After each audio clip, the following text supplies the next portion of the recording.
తల్లి తన కన్న బిడ్డలనే కడతెరుస్తుంది. కడుపున పెట్టిన బిడ్డలే తమ తల్లిదండ్రులని ఇవాళ హతమారుస్తున్న పరిస్థితి మనం చూస్తున్నాం. ఒక భార్య భర్తని, ఒక భర్త భార్యని అత్త కిరాతకంగా కడతెరుస్తున్న సిచ్యువేషన్స్ మనం చూస్తూనే ఉన్నాం. అసలు సంబంధం లేని విషయాల్లో, అనవసరమైన విషయాల్లో కూడా అవి హత్యల దాకా దారితీస్తున్న సిచ్యువేషన్స్ అన్నవి చాలా కామన్గా మారిపోయి ఈ రోజుల్లో. ఏం జరుగుతోంది? నిజంగానే మనిషి అన్నవాడు మాయమైపోతున్నాడా? నేర ప్రవృత్తి పెరిగి వాడు మానవుడు అనే విషయాన్ని మర్చిపోతున్నాడా అన్నది ప్రతి ఒక్కరిలోనూ ఒక ప్రశ్న అయితే ఉత్పన్నమవుతుంది. ఆ ప్రశ్నని ఇవాళ డీకోడ్ చేసే ప్రయత్నం చేద్దాం. Welcome to point decoded.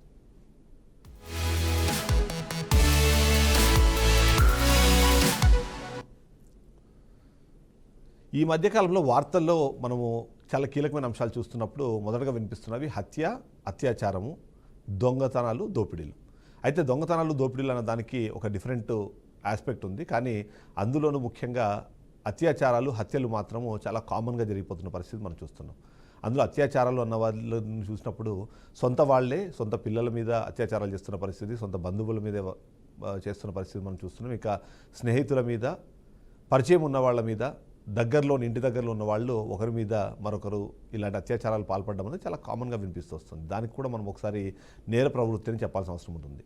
వాటికన్నా కీలకంగా ఈ మధ్యకాలంలో సంచలనం సృష్టిస్తున్న విషయాలు మాత్రం ఖచ్చితంగా పిల్లలు తల్లిదండ్రులను చంపేయడము, తల్లిదండ్రులే తమ సొంత పిల్లల్ని ఇవాళ కడతీర్చే పరిస్థితి రావడము, పెళ్ళైన నెలలోపే అంటే కాళ్ల పారాన్ని ఆరకముందే వాళ్ళు కట్టుకున్న వాళ్ళని కడతీరుస్తున్న సిచ్యువేషన్ మనకు కనిపిస్తుంది. అందులో ముఖ్యంగా మహిళలు కానివ్వండి, పురుషులు కానివ్వండి, వాళ్ళ బాంధవ్యం ఇంకా ప్రారంభం కాకముందే ఇలాంటి సిచ్యువేషన్స్లోకి వాళ్ళు వెళ్తున్న పరిస్థితులు అయితే మనకు కనిపిస్తున్నాయి. ఒకసారి వీటిని మనం చూడాల్సిన పరిస్థితి కనిపిస్తుంది. అందులో ముఖ్యంగా ఈ పాయింట్ని డీకోడ్ చేసే క్రమంలో సైకలాజికల్గా కానివ్వండి, మానసికంగా, అలాగే ఆర్థికంగా, సామాజికంగా ఏమేమి పరిస్థితులు ఇక్కడ వస్తున్నాయన్న విషయాన్ని అయితే మనం డీకోడ్ చేయాల్సిన అవసరం. ఫస్ట్ ప్రశ్న ఒకసారి మనం చూద్దాం. ఈ పాయింట్ డీకోడెడ్లో ఫస్ట్ క్వశ్చన్, మానవుల్లో నేర ప్రవృత్తి పెరగడానికి కారణాలు ఏంటి అన్నదైతే మనం విశ్లేషించాల్సిన అవసరం ఉంటుంది. అందులో చాలా సందర్భాల్లో మనకు కనిపిస్తోంది ఆర్థిక అసమానతలు మరియు పేదరికం అన్నది చాలా క్లియర్గా కనిపిస్తుంది. నేను ఏదైతే మొదటగా చెప్పినట్టుగా దొంగతనాలు, దోపిడీలు అన్నదానికి మెయిన్ కారణము ఆర్థిక అసమానతలు మాత్రమే. పేదరికం నుంచి బయటికి రావాలి, వాళ్ళు వేరొకరు పక్కన ఉన్న వాళ్ళు కానివ్వండి, ఎదురుగున్న వాళ్ళు కానీ జీవిస్తున్న లైఫ్ స్టైల్ని వీళ్ళు తీసుకోవాలి అంటే వాళ్ళకు వస్తున్న ముఖ్యమైన సమస్య డబ్బు. ఆ డబ్బును సంపాదించేందుకు దారులు వెతికే వాళ్ళు కొద్దిమంది అయితే అడ్డదారులు తొక్కేవాళ్ళు మరికొంతమంది. ఇలాంటి వాళ్ళు ఈ అడ్డదారులు తొక్కే క్రమంలో ఆ ఆర్థిక అసమానతలు కానివ్వండి, ఈ పేదరికం అన్నది చాలా కీలకమైన పాత్ర పోషిస్తూ ఇలాంటి నేర ప్రవృత్తికి అవకాశంగా మారుతుంది. ఇక పేదరికం కానివ్వండి, ఆర్థిక అసమానతలు ఎందుకు ఉంటున్నాయంటే విద్యా అవకాశాల కొరత అన్నది చాలా క్లియర్గా కనిపిస్తుంది. చాలామందికి ఇప్పటికీ ఎడ్యుకేషన్ అన్నది అంత అనుకున్నంత స్థాయిలో దొరకపోవడం అన్నది మనకు కనిపిస్తుంది.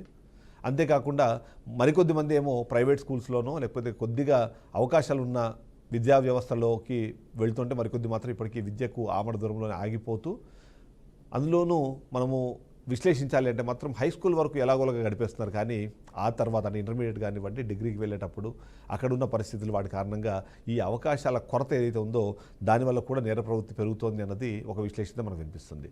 ఇక సామాజిక అసమానతలు మరియు వివక్ష అన్నది కూడా ఒక కీలకమైన అంశంగానే మనం ఇక్కడ చూడాల్సి ఉంటుంది.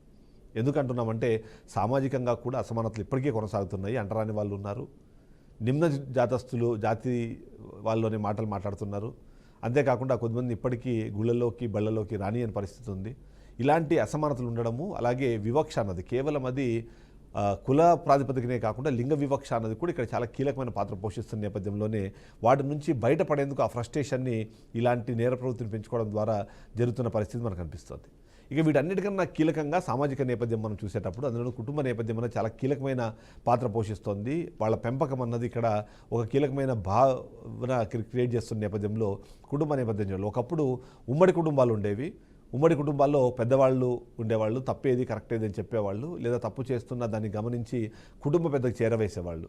కానీ ఇప్పుడు ఎప్పుడైతే న్యూక్లియర్ ఫ్యామిలీస్ అయిపోయినాయో భార్య, భర్త, ఇద్దరు పిల్లలు, ఆ భార్య భర్త ఇద్దరు ఉద్యోగాలకు వెళ్ళడము లేదా ఒకరు ఉద్యోగాలకు వెళ్ళడము, పిల్లల మీద పూర్తి స్థాయిలో వాళ్ళ మీద కాన్సన్ట్రేట్ చేసే పరిస్థితి లేకపోవడము, దీనికి తోడు మరికొన్ని ఫ్యాక్టర్స్ కూడా ఇక్కడ పనిచేస్తున్న నేపథ్యంలో అది కూడా నేర ప్రవృత్తికి కారణాలుగా మారుతున్న సిచ్యువేషన్ మనం చూస్తున్నాం. ఇక మాదక ద్రవ్యాలకు సంబంధించిన దుర్వినియోగం ఏదైతే ఉందో అది చాలా కామన్గా మారిపోయిన సిచ్యువేషన్ ఉంది. మొదటగా వీళ్ళు మద్యపానానికి బానిసలు అవుతున్నారు. ఆ తర్వాత ఆ కిక్కు సరిపోవట్లేదు అని చెప్పి మాదక ద్రవ్యాల వరకు వెళ్ళడము, ఆ మాదక ద్రవ్యాల ముసుగులో వాళ్ళు ఏం చేస్తున్నారు వాళ్ళకి అర్థం కాని సిచ్యువేషన్ ఉంటుంది. కొన్ని సందర్భాల్లో దాని ప్రభావం ఏ స్థాయిలో ఉంటుందంటే వాళ్ళు ఏం చేశామో కూడా గుర్తులేని సిచ్యువేషన్ ఉన్నది మనకు అనిపిస్తుంది. ఇక సాంస్కృతిక ప్రభావానికి సంబంధించి కూడా మనం చూడాలి. ఈ మధ్యకాలంలో మనం ఎప్పుడు చూసినా మీడియాలో కానివ్వండి, సినిమాల్లో కానివ్వండి, ఈ నేర ప్రవృత్తిని లేదా ఇలా ఒకరిని ఇంకొకరు చంపుకోవడాన్ని హీరోయిజంగా చూపించే ప్రయత్నం చేస్తున్న నేపథ్యంలో దాన్ని ఒక హీరోయిజంగా భావించి ఆ వైపుగా వెళ్తున్న వాళ్ళ సంఖ్య కూడా పెరుగుతోంది అన్నది అయితే మనం ఖచ్చితంగా ఇక్కడ చెప్పాలి. ఇక చట్టం అమల్లో ఉన్న లోపాలని కూడా ఇక్కడ ఒకసారి విశ్లేషించాల్సిందే. ఎందుకు అంటే చట్టంలో ఏవైతే లోపాలు ఉన్నాయో చిన్న చిన్న వాటికి లేదా పెద్ద నేరాలు చేసినా సరే ఆ శిక్షను తప్పించుకునేందుకు ఉన్న అవకాశాలని చాలా వైడన్ చేసిన నేపథ్యంలో అలాంటి లోపాలు కూడా ఒకటి కీలకమైన పాత్ర పోషిస్తున్నాయి. ఇక నిజంగానే వాళ్ళకి న్యాయం దక్కాలి అంటే దశాబ్దాల పాటు ఎదురు చూడాల్సిన పరిస్థితి. ఒక్కసారి ఛార్జ్షీట్ పడిన తర్వాత వాళ్ళని జైల్లో పెట్టకుండా బయటకు వదిలేసే సిచ్యువేషన్ ఉన్న పరిస్థితి, దాంట్లో వాళ్ళు మరికన్ని నేరాలకు పాల్పడే ప్రయత్నం చేస్తున్నారు. ఇక మానసిక ఆరోగ్య సమస్యలు అనేవి చాలా కీలకంగా మారిన పరిస్థితి కూడా మనం చూస్తున్నాం. ఎందుకంటే మనం మాట్లాడుతున్నట్టుగా సామాజికంగా, ఆర్థికంగా ఏదైతే సమస్యలు ఉన్నాయో వాటన్నిటిని కంటిన్యూషన్లో మానసిక ఆరోగ్య సమస్యలుగా మారిపోతున్నాయి. డిప్రెషన్ కానివ్వండి, లేకపోతే మల్టీ పర్సనాలిటీ డిజార్డర్ లాంటివి కొన్ని వస్తున్నాయి. దానివల్ల అది కంటిన్యూ అవుతున్న సిచ్యువేషనే మనం చూస్తున్నాం. ఈ మధ్యకాలంలో టెక్నాలజీ పెరగడము, సైబర్ నేరాలు పెరుగుతున్న నేపథ్యం కూడా దీనికి ఒక భావనగానే చూడాల్సి ఉంటుంది. ఎందుకంటే మిగిలిన వాటిల్లో ఫిజికల్గా ఆలోచించే వాళ్ళు యాక్ట్ చేయాల్సి ఉంటుంది. కానీ ఈ టెక్నాలజీని ఉపయోగించి సైబర్ నేరాలు పాల్పడడానికి మాత్రము పెద్దగా కష్టం అవసరం లేదు. కేవలం టెక్నాలజీకి సంబంధించిన నాలెడ్జ్ ఉంటే సరిపోతుంది. దీని ద్వారా ఇలాంటి న్యూడ్ ఫొటోస్ని పంపించడము, లేకపోతే సైబర్ నేరాలకు పాల్పడడం అన్నది మనకు కనిపిస్తున్న పరిస్థితి ఉంది. ఇక రాజకీయత మరియు సామాజిక అస్థిరత అన్నది ఖచ్చితంగా అది ఎప్పటికీ మనకు కనిపిస్తూనే ఉంటుంది.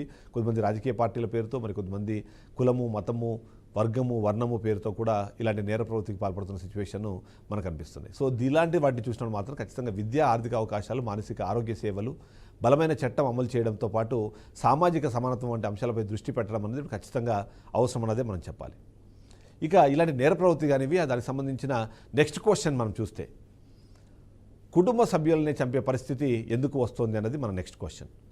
ఎందుకంటే ఈ మొత్తం నేరాలు జరిగే క్రమంలో కూడా నేరాలు సంబంధం లేని ఇద్దరు వ్యక్తుల మధ్యలో జరిగే ఈ నేరాలు ఏవైతే ఉన్నాయో వాటి సంఖ్య చాలా చిన్నగా ఉంటుంది.